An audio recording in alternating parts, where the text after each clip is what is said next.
থেকে 3 মিনিটের একটি ছোট গল্প শুনে যাবেন, আশা করি ভালো লাগবে। একটি ছেলে খুবই সাদাসিধা ছিল। সে একটি দোকানে চাকরি করত। ছেলেটির বেতন ছিল মাত্র 5,000 টাকা। ছেলেটির দোকানের সামনে দিয়ে প্রতিদিন একটি মেয়ে স্কুলে যেত। মেয়েটি প্রতিদিন বোরকা পরে যেত, কিন্তু প্রায়ই মুখটা খোলা থাকতো।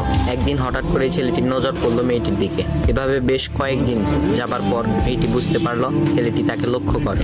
মেয়েটিও বাঁকা চোখে ছেলেটির দিকে তাকাতে শুরু করলো। ছেলেটি মেয়ের চলাফেরা দেখে মুগ্ধ হলো। আফসোস করতে লাগলো, ইস, যদি আমিও আজ পড়াশোনা করতে পারতাম, তাহলে সাহস করে মেয়েটির সাথে কথা বলতে পারতাম। মেয়েটি বুঝতে পারলো ছেলেটি তাকে ভীষণ পছন্দ করে। তাই একদিন মেয়েটি ছেলেটির দোকানের পাশে দাঁড়িয়ে রইল। তখন ছেলেটি দুপুরের খাবার খাওয়ার জন্য দোকানের বাইরে আসে। সে চায়ের দোকানে গিয়ে 5 টাকার একটি রুটি খেয়ে পানি পান করে আসতে লাগলো। তখন মেয়েটি তার কাছে গেল। তুমি ভাত খেলে না, রুটি দিয়ে পেট ভরবে? তখন ছেলেটি মেয়েটিকে দেখে অবাক হয়ে গেল। তখন ছেলেটি বলল, আমি ভাত খেলে আমার মা, বাবা আর ছোট বোনকে কি খাওয়াবো? মেয়েটি শিক্ষিত, তাই অল্পতেই বুঝে গেল। সে হাত ধরে বলতে লাগলো, তাহলে তুমি যে আমাকে পছন্দ করো, আমাকে কি খাওয়াবে? তখন ছেলেটি বলল, আমি তো তোমাকে আপন করে পাওয়ার জন্য দেখি না, কারণ সে যোগ্যতা আমার নেই। তবে এটা সত্যি যে তোমাকে দেখলে আমার খুব ভালো লাগে, তাই দেখি। মেয়েটি ছেলেটির কথা শুনে চোখের পানি ধরে রাখতে পারলো না। সে বুঝে গেল ছেলেটির চরিত্র ও ভাবনা অনেক সুন্দর। সেদিন মেয়েটি চলে গেল।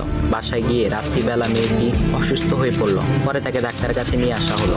বলা হলো মেয়েটার 2টি কিডনি নষ্ট হয়ে গেছে।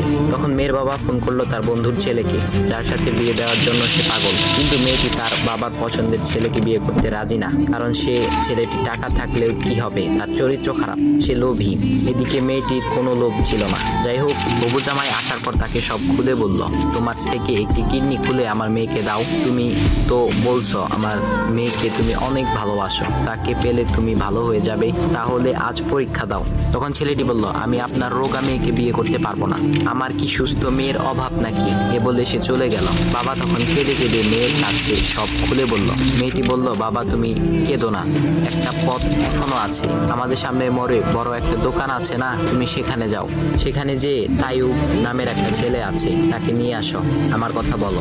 তখন মেয়েটির বাবা ছেলেটিকে নিয়ে আসলো।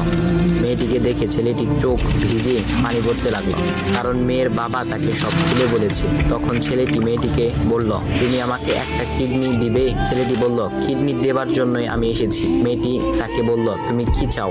ছেলেটি বলল, তুমি সুস্থ হয়ে আমার দোকানের সামনে দিয়ে যাবে, আর দূর থেকে আমি তাকিয়ে দেখব, এই অনুমতিটুকু চাই। এ কথা শুনে মেয়েটিও ও তার বাবা তাদের চোখের পানি ধরে রাখতে পারলো না। অবশেষে মেয়েটি বিছানা থেকে